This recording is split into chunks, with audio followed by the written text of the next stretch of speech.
The Wildcats just wrapped up practice number 1 of training camp. And Coach Brennan, that's where I want to start with you. What are your initial thoughts after taking the field for the first time with this team this morning? It just feels great to be out here, right? The guys are flying around. There's obviously a lot of energy on the first day of training camp.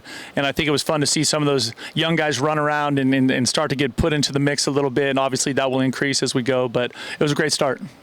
In the spring, you had 3 priorities for this team. It was cementing culture, cementing personnel, and cementing performance.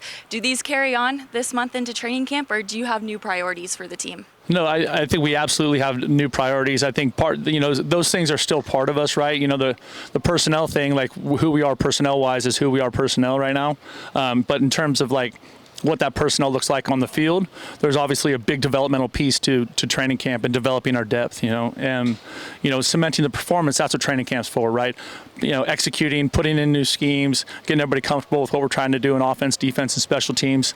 And I thought today was a really good start for that. So, as I look at it, what are my priorities for us? I think, training camp is about how do we develop and build our physical, mental, and emotional toughness.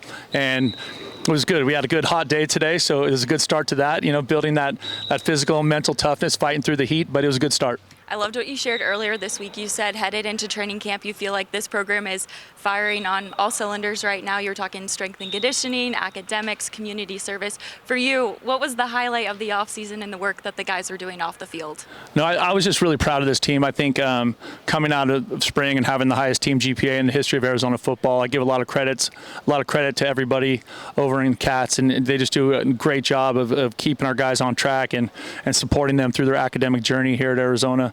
So, having the 3.2 GPA when you got such a big football team, I think is really, really special. Well, it's so great to be back on the field, Coach Brennan, and thank you for your time this morning. Bear down.